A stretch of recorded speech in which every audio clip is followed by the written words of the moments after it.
क्या आप जानते हैं कि नवरात्रि के 7वें दिन पूजे जाने वाली और पूरे ब्रह्मांड में सबसे भयंकर माने जाने वाली देवी माँ कालरात्रि का जन्म आखिर कैसे हुआ था? अगर मैं आपसे कहूँ कि इस भयंकर और क्रोधित रूप की शुरुआत महादेव यानी भगवान शिव के एक छोटे से मजाक से हुई थी, तो क्या आप विश्वास करेंगे? और क्या आपने कभी इस बात पर ध्यान दिया है कि जो देवी पूरे संसार को हिला सकती है, जिन्हें देखकर बड़े बड़े राक्षसों के प्राण सूख जाते हैं, उनकी सवारी कोई खौफनाक शेर या बाघ नहीं बल्कि एक साधारण सा गधा क्यों है? आज हम नवरात्रि के 7वें दिन की एक ऐसी रहस्यमयी कथा जानेंगे जो 99% लोग नहीं जानते। वीडियो को बिना स्किप किए अंत तक जरूर देखिएगा, क्योंकि आज जो आप जानने वाले हैं उसे सुनकर आपके रोंगटे खड़े हो जाएंगे। नमस्कार दोस्तों, स्वागत है आपका संस्कृति पर।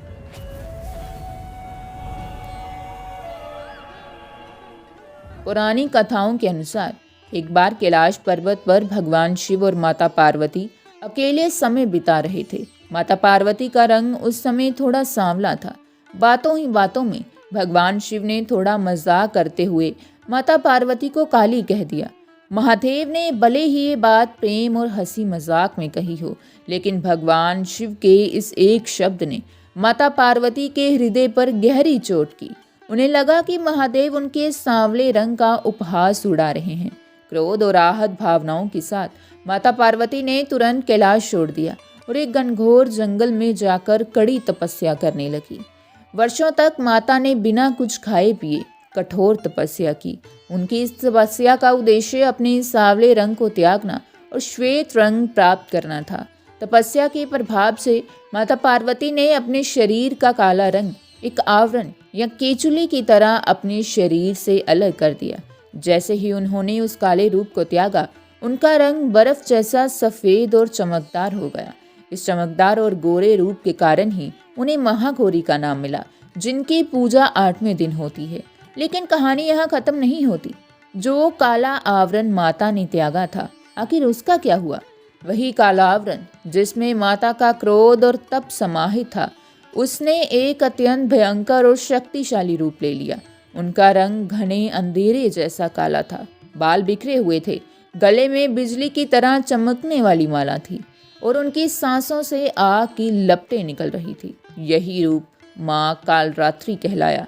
माँ कालरात्रि कहीं बाहर से नहीं आई, बल्कि माता पार्वती के ही अंदर के अंधेरे और क्रोध का साकार रूप थी। जब रक्त बीज जैसे असुर का आतंक बढ़ा, जिसके खून की हर बूंद से नया असुर पैदा होता था, तब इसी कालरात्रि रूप ने उसका खून जमीन पर गिरने से पहले ही उसे पीकर उसका अंत कर दिया। अब आते हैं सबसे बड़े रहस्य पर। माँ कालरात्रि की सवारी एक गधा क्यों है? जब देवी राक्षसों का अंत करने निकली तो उन्हें शक्ति के प्रतीक शेर या हाथी को नहीं चुना। इसके पीछे एक बहुत गहरा आध्यात्मिक रहस्य छिपा है। समाज में गधे को मूर्खता का प्रतीक माना जाता है, लेकिन शास्त्रों में गधा आलस्य, अज्ञानता और तामसिक अंधेरे का प्रतीक है। माँ कालरात्रि अज्ञानता के इस अंधेरे को नष्ट करने वाली देवी हैं। गधा एक ऐसा जीव है जो बिना रुके, चाहे रास्ता कितना भी खराब हो या कितना भी अंधेरा हो, अपना बोझ उठाकर आगे बढ़ता रहता है। माँ का गधे पर सवार होना ये दर्शाता है कि चाहे इस संसार में पाप और अंधेरे का बोझ कितना भी भारी क्यों ना हो, माँ कालरात्रि उसे उठाकर हमेशा के लिए नष्ट कर सकती हैं। साथ ही यह अहंकार के अंत का भी प्रतीक है। शेर और हाथी अहंकार को दर्शाते हैं। सच्ची शक्ति हमेशा अहंकार रहित होती है। देवी ने सबसे साधारण और शांत जीव को अपनी सवारी बनाया, ये बताने के लिए कि बाहर से भयंकर दिखने वाली माँ अंदर से उतनी ही शांत और संयमित हैं। तो अगली बार जब आप नवरात्रि के 7वें दिन माँ कालरात्रि की पूजा करें, तो याद रखें कि उनका ये भयंकर रूप बुराई का नाश करने और हमारे अंदर की अज्ञानता का अंधेरा मिटाने के लिए है। और इसकी शुरुआत कैलाश पर भगवान शिव के उस एक क्षण से हुई थी।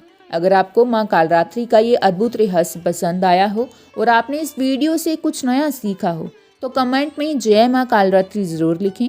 ऐसी ही अनसुनी पौराणिक कथाओं के लिए हमारे चैनल को अभी सब्सक्राइब करें और वीडियो को लाइक करना ना भूलें।